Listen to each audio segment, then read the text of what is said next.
Good morning. Ooh, I can use my teacher voice back here. Welcome to our 2026 Fresno Betsuin Hanamatsuri and April Shotsuki Hoyo service.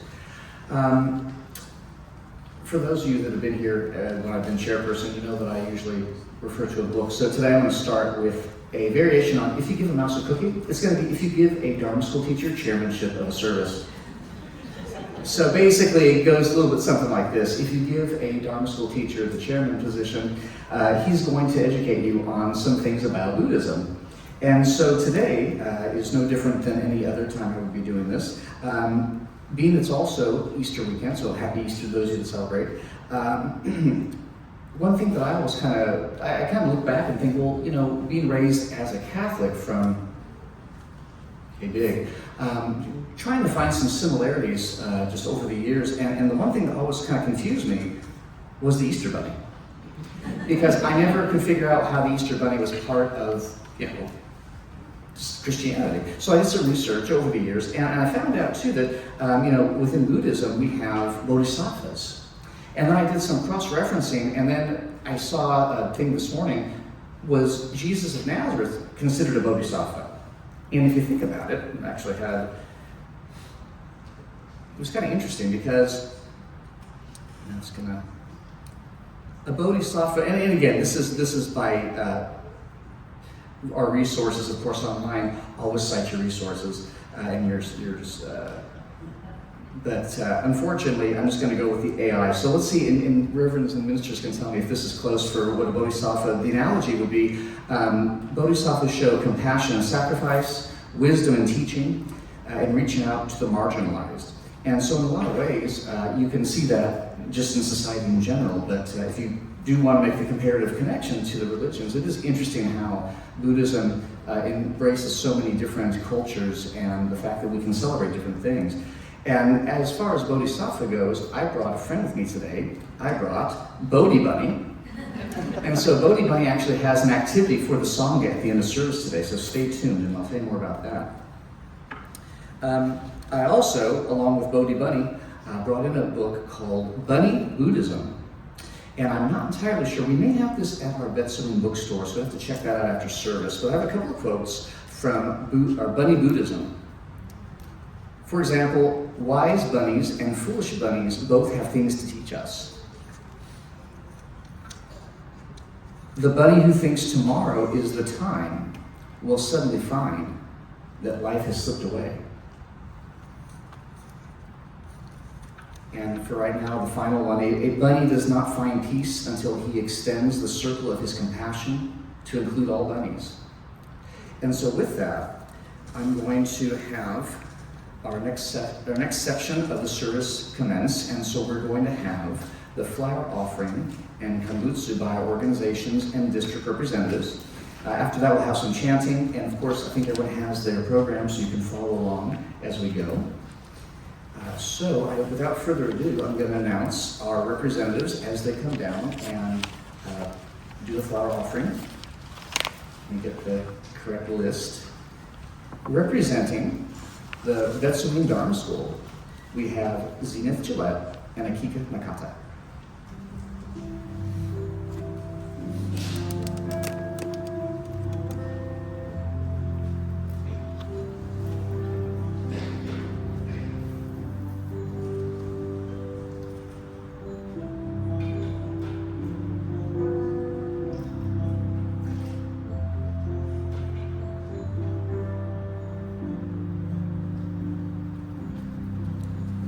Next we have the Fresno Junior YBA, represented by Kanon Nakata and Michilu Nakata.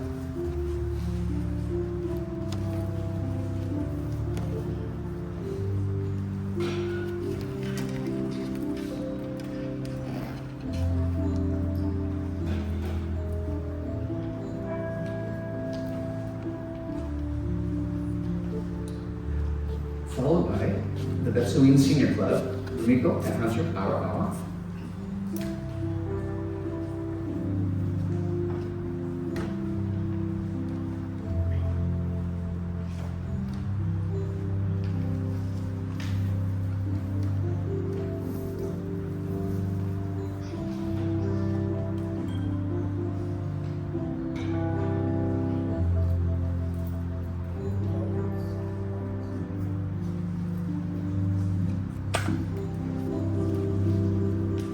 Betsuin Gumyo Taiko, Lee Jensen, and Stacy Hamamoto.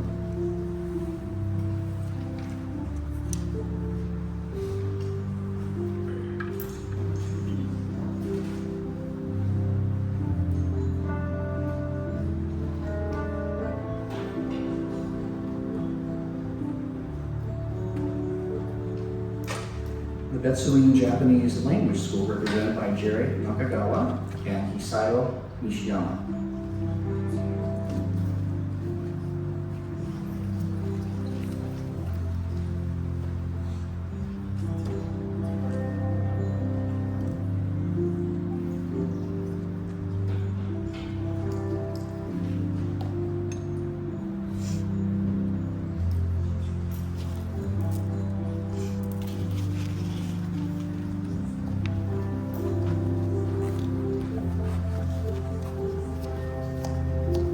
Fresno Betsuin Women's Association, June and Michilu.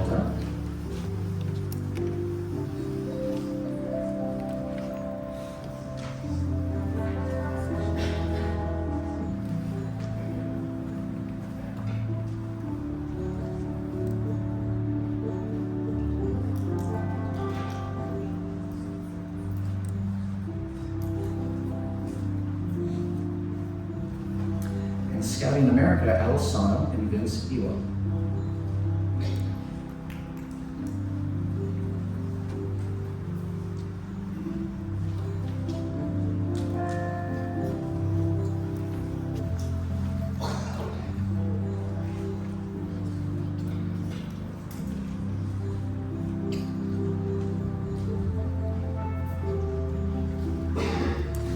And now representing our districts, from Bowles, Lynn and Robert Miyake.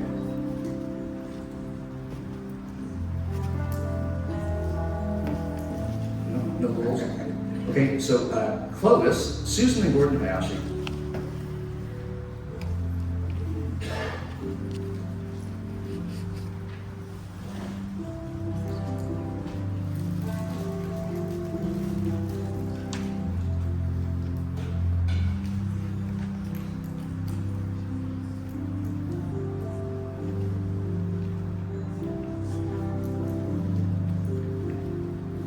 Fresno City, Ellen and Greg Sudama.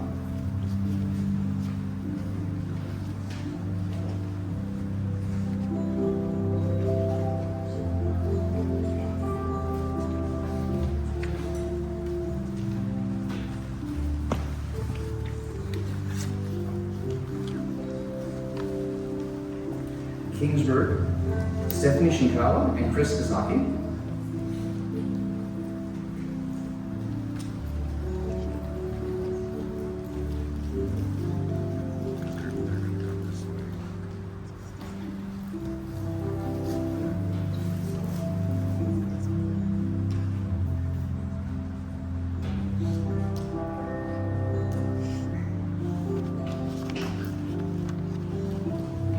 And representing all the at-large districts, we have Michael Hayashi and Arthur Ando.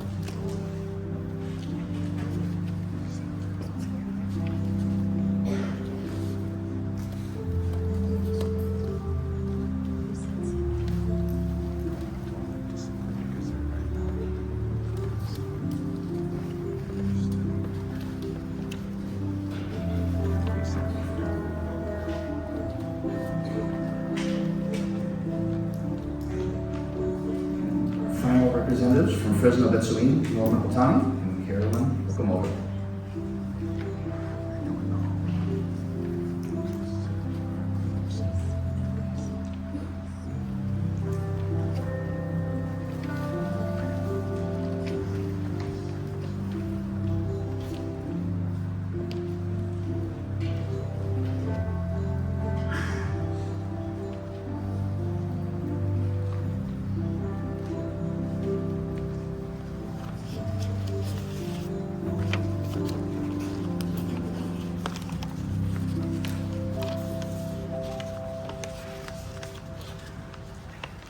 With that, we will continue with our sutra chanting.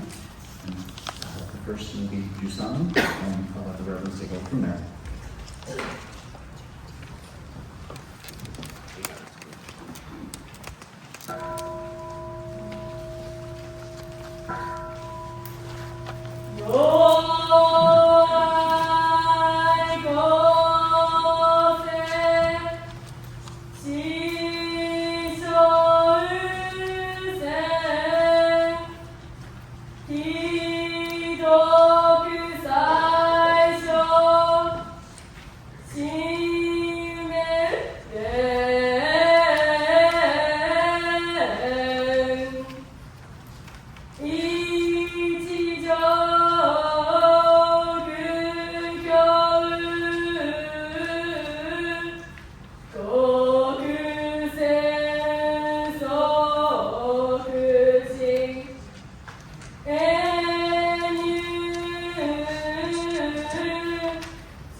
We are gathered here today to observe the 2025 Fresno Betsuin Buddhist Temple Hanamatsuri, our celebration of the Buddha's birth, combined with the annual Matsuri Memorial Service, Shotsuki. The wisdom and great vows of Amida Tathagata are vast and profound like the depths of the ocean. When we hear the call of Namo Amitabha and entrust ourselves to its embrace, we are guided toward the path of equanimity and enlightenment. This precious teaching was first revealed to us by the historical Buddha Shakyamuni, and through the deep insight and compassion of Shinran Shonin, it blossomed into Jodo Shinshu. Without the birth of Shakyamuni Buddha, we would not have had the opportunity to encounter the Dharma, nor the teachings that continue to support us today. Thus, celebrating his birth holds deep meaning and gratitude in our hearts. The path of Jodo Shinshu has been nurtured and sustained by the footsteps of those who came before us, our loved ones, and family members and Dharma friends, who walks this way with sincerity, devotion, and kindness.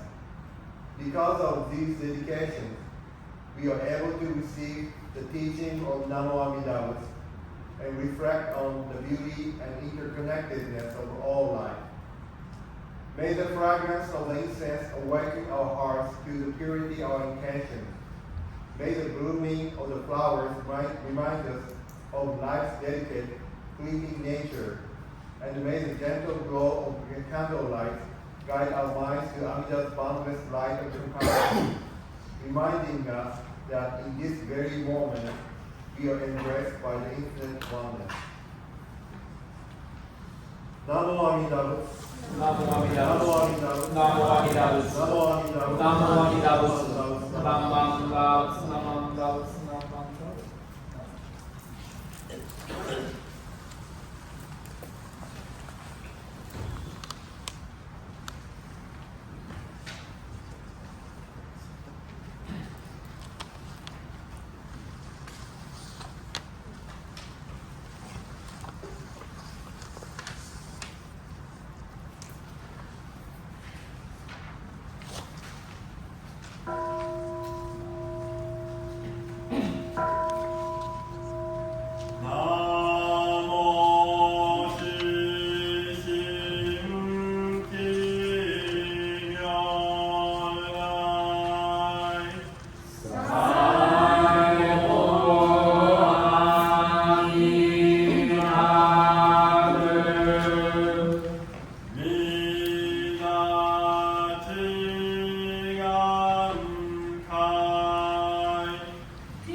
everyone rise.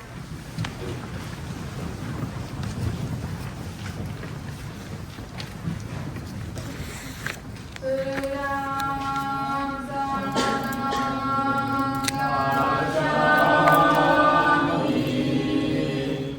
Dhammam Saranam Gacchami. Sangham Saranam Gacchami. Fortunate is it to be born into human life. Now we are living it. Rare is it to encounter the teachings of the Buddha. Now we hear it. If we do not seek the truth of the Dharma in this life, in what life shall we find it? Let us reverently take refuge in the three treasures of the truth. I take refuge in Buddha. May we all together absorb into ourselves the principle of the way to enlightenment and awaken within us our highest aspiration. I take refuge in Dharma. May we all together be submerged in the depths of the Dharma and gain wisdom that secrets the ocean. I take refuge in Sangha. May we all together become unity into accord in a life of harmony, in a spirit of universal friendship, free from ourselves to fear by taking responsibility. Even through ages of myriads of kalpas, hard is it to hear such an excellent, profound, and wonderful teaching. Now we are able to hear and receive it. Let us thoroughly understand the true meaning of Tathagata's teachings. Namo Amida Butsu. Namo Amida Butsu. Namo Amida Butsu. Namo Amida Butsu. Namo Amida Butsu. Our understanding of Jonah Shichu. I am only everyone. I am a part of the world.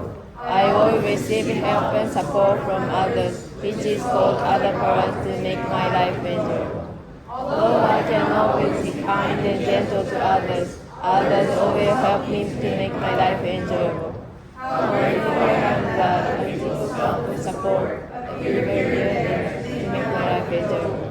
When I feel the kindness of others, saying Namo Amida Butsu becomes in excess of deep gratitude. Namo Amida Butsu. Namo Amida Butsu. Namo Amida Butsu. Namo Amida Butsu. Namo Amida Butsu. Namo Amida Butsu. Please everyone remain standing for the Gasa. Say Namo Amida Butsu.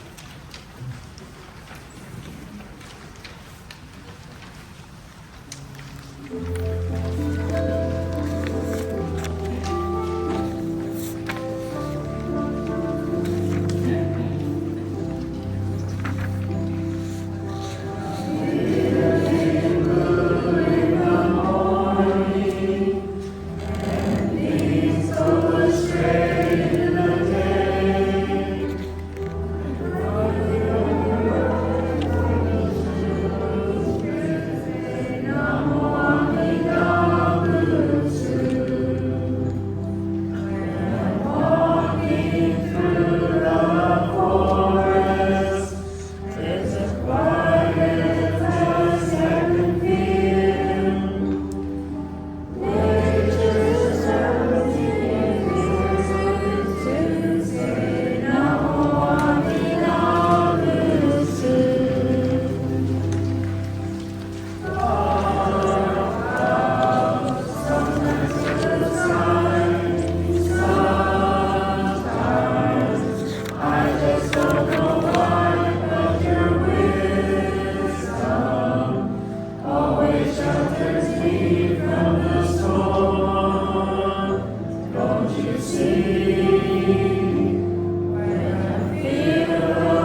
Namanda. Good morning, everyone. Good morning. I don't say buongiorno, okay? Again, thank you so much for participating. 2025 Fresno Betsuin Buddhist Temple Hanamatsuri, and also combined with April Shotsuki Memorial Service. Thank you so much for your participation. Today, I'm so honored to introduce today's special guest, Reverend Henry Adams. Do you remember? Henry Adams, okay?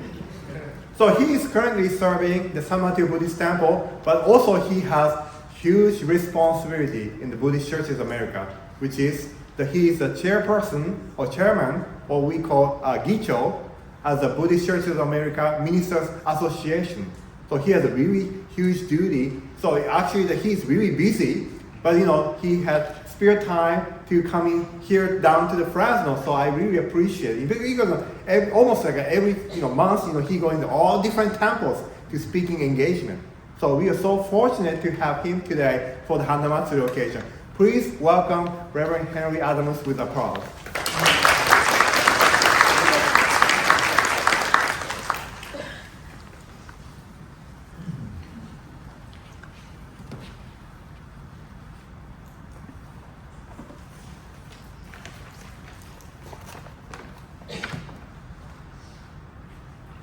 Namanda Butsu, Namanda Butsu, Namanda Butsu, Namanda Butsu, Namanda Butsu, Namanda Butsu. Please join me in Gasho. Shakyamuni Tathagata appeared in this world solely to teach the ocean-like, compassionate vow of Amida Buddha. We, an ocean of beings in an evil age of 5 defilements, should entrust ourselves to the Tathagata's words of truth. Namanda Butsu, Namanda Butsu. Good morning, everyone. Good morning. So, ohayou gozaimasu. Thank you, Sensei, for your kind introduction. It's wonderful to be here with you all. It's so beautiful to come from the Bay Area out this way in this time of year when the hills are very green with beautiful grasses and so forth. Flowers blooming, wildflowers on the hills, just as the flowers bloom here today in the Onaijin. Within the Hondo with this beautiful Hanamido and the flowers that bloom in our hearts. So I want to begin by just talking a little bit about this beautiful Hanamido. Your temple is very special. Do you know why? You have 2 Hanamidos, I noticed. You have a beautiful one outside in the front garden, and you have one right here in the middle. So if you look at the center of the Hanamido, there's someone very special there. Do you know who that is? There in the center of the Hanamido. Very special little boy. His name is Siddhartha. Siddhartha. So this is a picture of Siddhartha. Siddhartha, when he grew up, he went on to become the Buddha.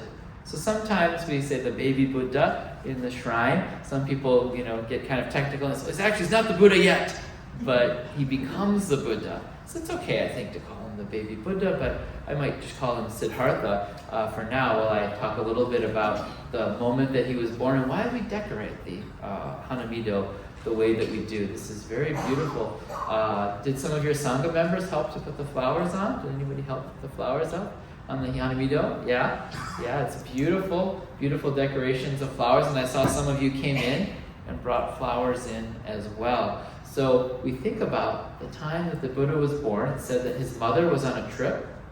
This was a common practice that when moms when they're going to give birth to their babies, especially the first time, they like to be close to their families, maybe close to their own mothers.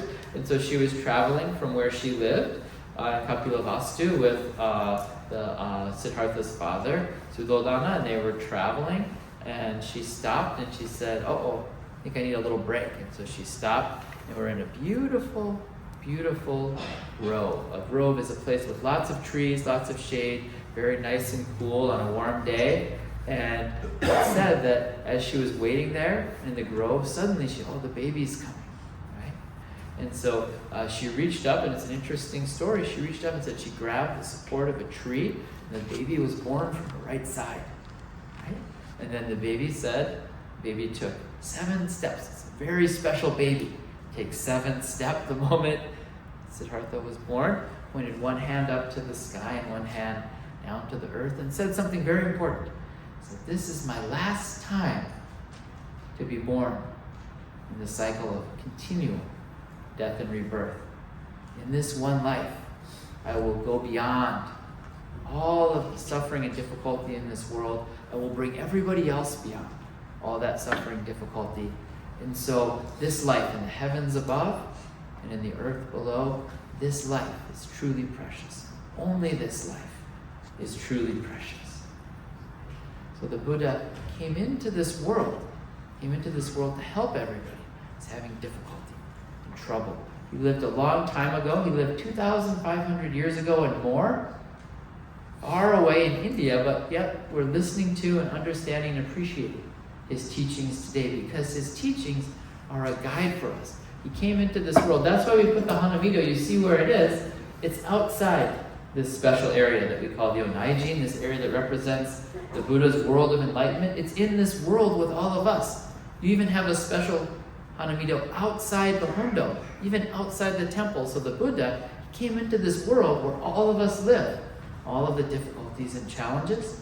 He came here before us, and he left teachings that we can look to as a guide. Teachings that point us in our direction of a life with peace of mind and calm. And so I want to today share some of my appreciation, what I really appreciate, what I like about the Buddha's teachings and how they can help all of us when we're living in this world of difficulty and to guide us into this world of peace of mind that's represented by this beautiful statue. You see there's another statue of the Buddha in the center. Can you see that one? Yeah, that's a different Buddha, actually. That's called Amida Buddha. Today we said many times, Namo Amida Butsu. When we say that, we're saying the name of Amida Buddha. We're saying, I take refuge in Amida Buddha. Namo means to take refuge. It also means to bow. And so you think about when you bow to the Buddha, you're moving closer to the Buddha. You're leaning in to the Buddha. So I want to talk about how the teachings that Shakyamuni brought into our world bring us comfort and can be our guide. Now, so for me, when I think about this season, I got up this morning. I'll be honest with you, I actually didn't know, I didn't realize until this morning that today is a special holiday for a lot of people, right? I grew up with this holiday, right? And so when I was growing up with my family, one of the things that we used to do, and I remember this when I saw all these people in the hotel wearing really nice clothes. Usually, sometimes I'm in hotels on Sunday morning. Usually people are wearing like sweatpants, and maybe Giants t-shirts or something. If they're out of town, you can tell they're out of town because they're wearing a Dodgers t-shirt. But the people wearing, just regular clothes. But today, everybody was dressed really nice, these flowery dresses. And it reminded me of when I was a kid. And around this time of year, we would go to my grandma's house. I grew up in Minnesota. My grandma lived on a farm in Iowa. And she had my family, that farm had been in our family for generations. So it was my grandfather's grandparents kind of started the farm. And so my grandma, she was living on the farm with my grandfather. And we would go to this farm, and something we would do around this time of year, a special day, we would hunt for candy and eggs in my grandma's yard, around the farm. And so my aunts and uncles, my mom has several siblings who are younger than her, and I have an older cousin. And so all of them, they would hide the candy, everything. Every year they would hide the candy, they would hide the eggs. And then we would have the job of finding the eggs and putting them in our little basket and finding the candy. And so, has anybody ever done something like this? Maybe? Sometimes we do these things. And so we were having this hunt for candy and eggs. We were hunting around the yard, and I remember I had a cousin who's just a couple years older than me, but she had been hiding the eggs. And so I'd sort of look over, psst, psst, psst, psst, psst, look in the trees.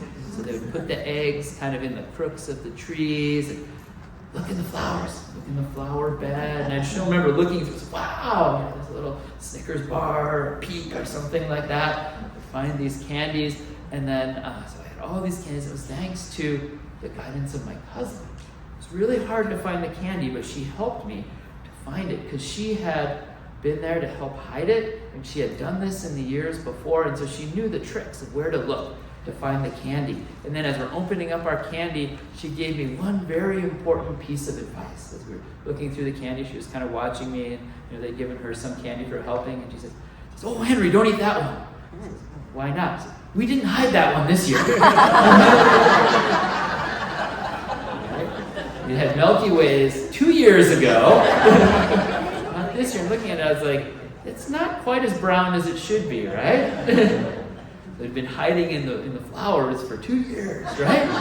Found it. But my cousin very kindly gave me some advice to prevent me from having the very bad experience, and probably tummy ache, right? From eating a piece of candy that had been through 2 winters on the Iowa farm under the snow. Lots of mice and little critters wander around in the snow in the winter. Right? So she came before me and she gave me some guidance. Right? That's what the Buddha did. He came into this world to help people who need some guidance, who need some help. And he provided teachings because he knew that this world can be full of difficulty and hardship. It can be a stressful world that we live in. This world out here, outside the temple, can be stressful, but we have this special place here at the center of the shrine, the Buddha. That's a place we carry with us in our hearts when we say Namo Amida Butsu. It's the Buddha's world of peace and compassion. This morning we chanted the Shoya Raisan, one of my favorite chants in Jodo Shinshu. And you might have noticed there's a refrain. After every verse, it's Sai-ho, Sai-ho. You probably heard Sai-ho, Sai-ho, repeated again and again. The meaning of Sai-ho is the western direction. That's the direction of the Buddha's enlightenment. So we think about people who live with their minds directed to the west, and they can find peace of mind in the midst of difficulty. We're living in a time when I think many of myself and my colleagues, we're feeling difficulty and stress. There's always stress in this world around us, but there are times when we particularly feel fear, uncertainty, feeling of helplessness. The other day I had a look at my 401k or 403b account. I had a real feeling of fear and uncertainty. Wait a second, no. It used to be much higher, and now, like, well, what happened, right? Because these things go up and down, right? I have some, my wife is from Japan. She's a Japanese citizen. She's here with a green card. And she got an email the other day from the Japanese consulate with very detailed instructions. Like, okay, if you're going to leave the country, make sure that you have all of your paperwork in order. Do this, don't do that. And she started, get online and texting all her friends and saying, did you get this email? Oh, yeah, we got it too. What should we do? People are thinking, like, I don't know. We were planning to go back to Japan this summer, but are we going to have trouble coming back in? Right? One of my son's preschool teachers, my son's in kindergarten now, but his preschool teacher still teaches him piano lessons, and she came over the other day and shared how coming back from Japan, it used to be really easy, but now it takes a long time. People ask lots of questions about, thinking like, wow, this is a preschool teacher. She's been in this country for like the last 30 years, right? But still, she's feeling this kind of anxiety and uncertainty. And so I think this particularly, these feelings of anxiety strike particularly deep in our community, in the temple community, the people that I know, because our community has experienced, the Sangha community has experienced difficulties, has experienced not being able to stay in the place where they had worked and established a build of life. People who had lost a lot of their things, their houses, property, their finances. All of these things have been turned upside down in the past. And so we have this feeling of uncertainty. And in these times of uncertainty, we can look to those who have gone before, those who have been in this world of difficulty, and those who lived with their minds directed toward the Buddha's world of enlightenment. When I go to the temple, my temple is like your temple. We have pictures of previous ministers. And for me, there's a wall of these pictures, and it hangs right next to my office door. So every time I walk up the stair to my office, the ministers are looking at me. Come up there, are you working hard? Are you doing right? I see them and I feel their sort of question of, are you carrying on this temple that we worked so hard to maintain? And the first minister. It's actually the ministers and the temple presidents are there together. But the first portrait of a minister there on that wall is Reverend Daisho Tana. Reverend Daisho Tana was the first minister who was assigned to the San Mateo Buddhist Temple. That's where I serve at the moment. And Reverend Tana was assigned in 1952. So before that, we had a temple. Our temple was founded in 1910, but the Buddhist Church of San Francisco was taking care of our temple. But it was 1952, that was the first year that we had a minister assigned. And Reverend Tana had been in the U.S. for decades up to that point. And in 1941, he was serving in a place called Lompoc, California.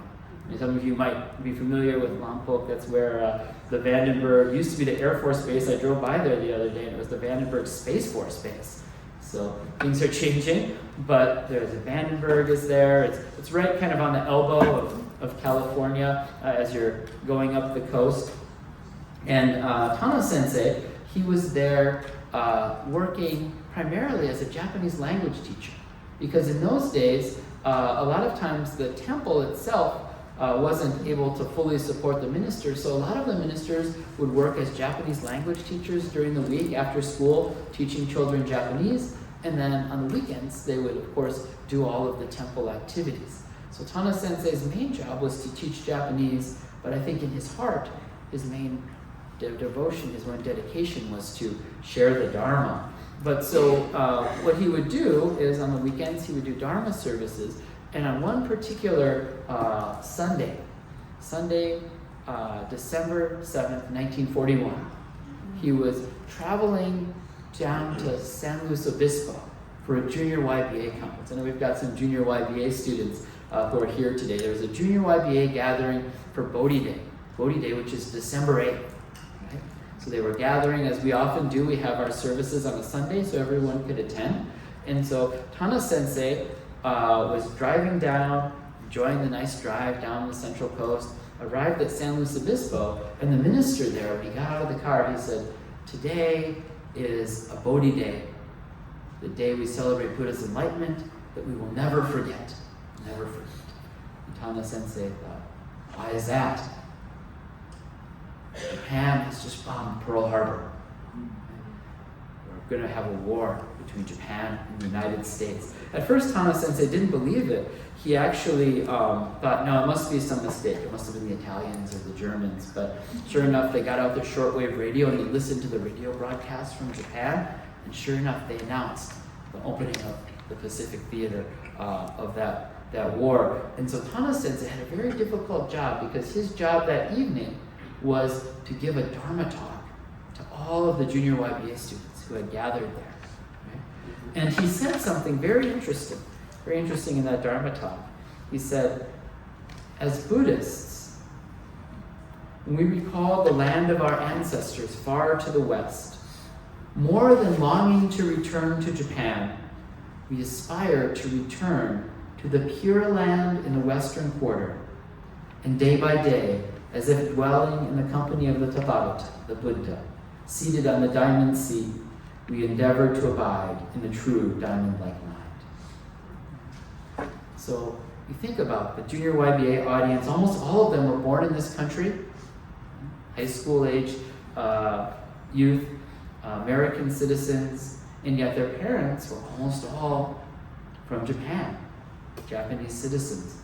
The Dharma school students were U.S. citizens, the junior YBA students.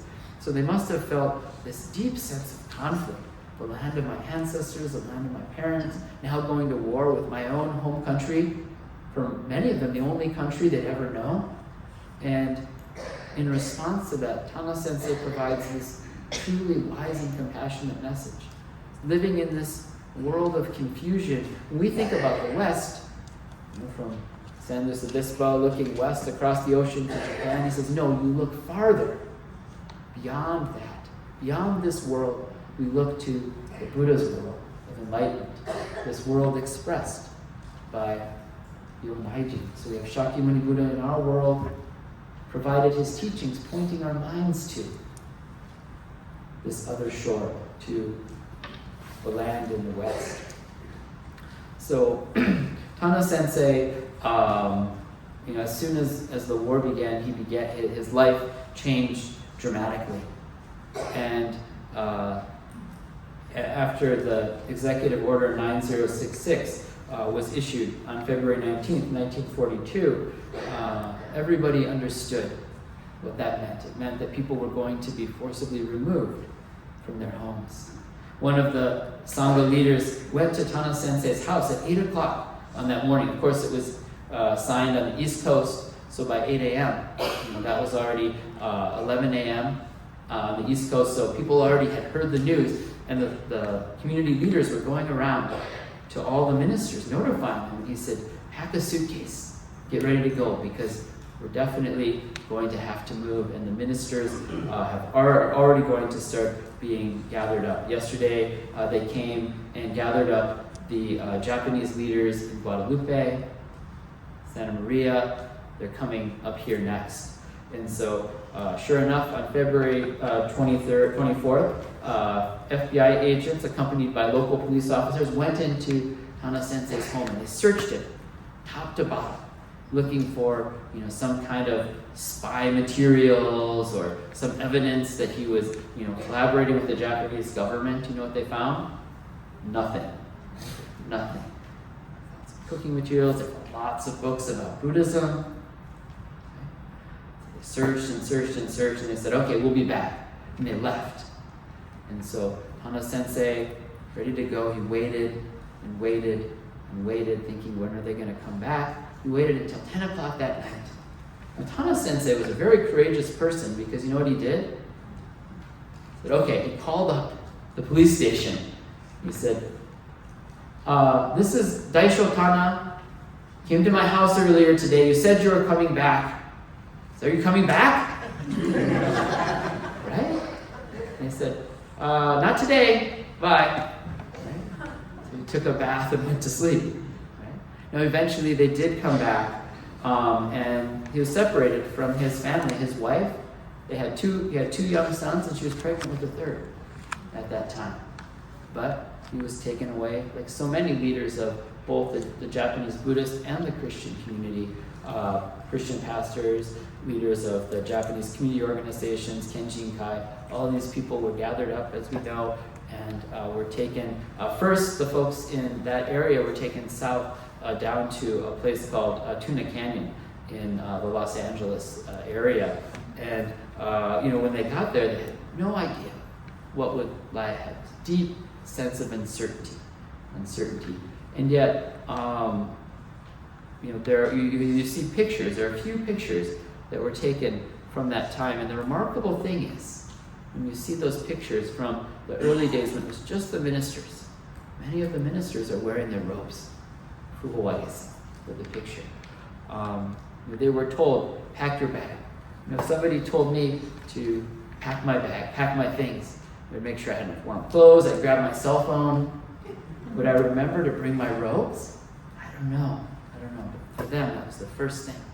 Bring those Buddhist robes, because they knew wherever they went, the Dharma was going to be at the center of what they're doing, what their activities were. They spent a few weeks there in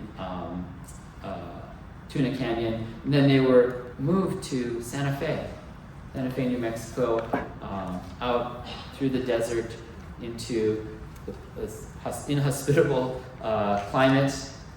The desert's very cold at night. It was March, so it was already starting to warm up during the day, but very, very bone-chilling cold at night. Tana Sensei grew up in Hokkaido.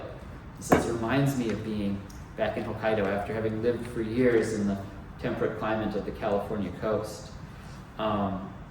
And so they came together as a community, Christians and Buddhists, people of all traditions, recognizing that they were in this world of difficulty together. They were guided by the principle, the aspiration for truth and peace of mind. Tana Sensei, as a Buddhist, they continued to observe their traditions. They observed the Ohigan service at Tuna Canyon. And then when it got to be this time of year, when they were in Santa Fe, they gathered in the temple, not the temple, but rather the barracks, the camp. They had kind of a dining hall area that they converted into a little Honda. They managed to have an image of the Buddha. There are different stories I've heard. One story I've heard is that a minister had brought a small image of the Buddha. Another story is that someone carved a statue of the Buddha out of a radish that they had taken from the social hall. But they managed to do what they could to create the circumstances for a Buddhist service. And I want to share with you a letter that Tano Sensei wrote describing that experience and what they did. It's very meaningful and profound. And I think as we gather here today to observe Hanamatsuri in these uncertain times, I think that this message can bring us a lot of comfort and clarity. So Sensei writes, "Today we celebrate Shakyamuni Buddha's birthday. At 7 p.m. we will conduct the Hanamatsuri service in the camp dining hall. War between Japan and the United States has given rises to the causes and conditions by which Buddhists from the West Coast have brought the Buddha to this place, where we celebrate his appearance in this world against the backdrop of the Rocky Mountains. I am deeply moved when I consider the Buddha's prediction that his teachings would continually spread eastward. From this day forward, there is no telling where we will find ourselves and how long we will stay there. At the moment, there are 630 of us here. When I consider the possibility that in the future, as many as 1,500 Japanese may be interned here, with roughly half of the internees being Buddhist, I am reminded that the Buddha showed us that the Dharma is taught in accordance with the circumstances of the times. Therefore, I have asked my wife to work on sending us Buddhist items. After all the Japanese have left the Pacific coast, our temples may be abandoned, but the seed of the Buddha, once planted, will be carried by the winds of war eastward across the American continent, so that the Dharma lotus will blossom in this land." So the Buddha had made a prediction during his lifetime that the teaching that he brought into this world would continue to spread eastward. Of course, we know it spread from India into China, into Japan, then to the west coast of the United States. All different manner of causes and conditions, circumstances, carrying this teaching eastward.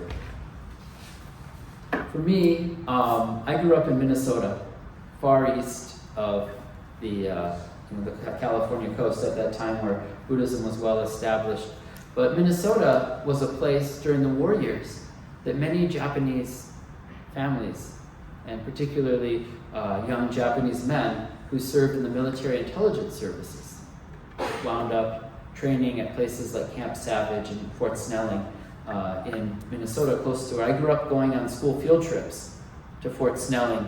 At that time, it was all this. This is how this is how we used to load the muskets, and it was sort of the old kind of fort thing. But the history now, if you go there, they also talk about the history of the MIS, the Military Intelligence Service, the veterans who served at MIS, working on translation, training to go and work as interpreters in the fields of war at that time. So there's actually, when I started to get involved with Jodo Shinshu, Reverend Ron Kobata, the executive assistant to the bishop at the time, he said, there's a Sangha in the Twin Cities, the Twin Cities Sangha, and you should really connect up with the Twin Cities Sangha. And so I did wind up, when I was back visiting home at one point, I went and had dinner at the house of Reverend Todd Tsuchiya, who's now the minister at the Midwest Buddhist Temple. At the time, he was a practicing dentist. So I went to Dr. Tsuchiya's house, had dinner with his wife, Connie, and their son Kyle. And after dinner, I was waiting for my parents to come pick me up. And this time, I didn't have a cell phone. U.S. I was like, let me borrow your phone. I need to call my parents. I called my parents and I'm like, Mom, Dad, I thought you were going to come pick me up at 8:30. So it was like 8:45. I said, oh, we're here. So what do you mean you're here? Oh, we're just waiting in the driveway. Like very Minnesotan, we don't want to bother you, but also I think a little bit nervous. Like like, oh, Henry's meeting with his Buddhist friends. They were a little pretty nervous because I wasn't raised Buddhist. I was raised Christian. And my parents were not super excited about me becoming a Buddhist priest at that time. They're like, what is this? What is this? I don't know anything about this. This is so foreign and so strange to us. And so, I hung up the phone and said, actually, they've been waiting on the driveway for the past few minutes. I thought it was kind of funny, but the Tsuchiyas were just mortified. Oh my gosh, it's so cold. It's December in Minnesota. It's like, all right, next time they're coming over. They're coming inside. We're going to have dinner together. And so my next visit back, it was the following year in December. Sure enough, we made an arrangement. The Tsuchiyas kindly invited us to come over and brought my parents in to the house. And, this is, end of the year. So Christmas tree in the living room, right? Vikings game on the TV, beef brisket in the oven, right? Very familiar, very Minnesotan. And after we had the meal, we were driving home. My parents said, they were so nice, and so normal. Not like the son, right? Not like me. But I think for them, that encounter really put them at ease and enabled them to appreciate that the Buddhist teachings are not so different. That we as Buddhists, this day where some people are celebrating Easter, we're celebrating Hanamatsuri. We live in this world where we're all aspiring to live with peace of mind. And meeting the Tsuchiyas, my parents saw that, Buddhism is not some foreign, faraway tradition, but it's a flower that's blossoming here in Minnesota. The winds of war had indeed planted the seed because Reverend Tsuchiya's family is from here. Grew up in Fowler. Right? His father they were next to, many of you know Brian Nakata. Brian Nakata's family were next to the Tsuchiyas at the Fresno Assembly Center, right? And they were together. So from this very place where we're gathered, seed of the Dharma carried all the way to the middle of cold, snowy Minnesota where I grew up. Right? That flower blossomed in a way that people who might otherwise have no encounter with the Nembutsu teaching, my parents, were able to really appreciate the beauty of the Jodo Shinshu Dharma. And so, in these times, we can see how the Buddhist teachings, we can take examples from people like Reverend Tamna, who, recalling the birth of the Buddha, he thought about how the seed of the Dharma, this teaching that the Buddha brought into this world, these flowers blossom, but with the blossoming flowers also come seeds. And those seeds then, carried by the winds of our times, planted in unexpected places, indeed planted in our hearts today. We have the opportunity to hear this teaching, to hear these words, Namo Amida Butsu, to aspire for this destination in the West.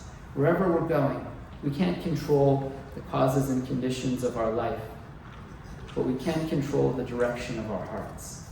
Wherever we may be carried by the circumstances of our life, we always have that clear direction. We have examples of that throughout the time since Shakyamuni Buddha appeared in this world, bringing this teaching, directing our minds into the Onaijin, the Buddha, and then we carry that back out with us, out into the world, outside the Hondo, into our daily lives. Namo Amida Butsu, always there with us, bringing us clarity and peace of mind. So on this occasion, let us hear the voice of the Buddha and take comfort in these words, Namo Amida Butsu. I truly thank you for the honor of joining you in this most auspicious celebration of the birthday of Shakyamuni Buddha. Namo Amida Butsu. Namo Amida Namo Amida Butsu. Namo Amida Namo Amida Butsu. Namo Amida Butsu. Namo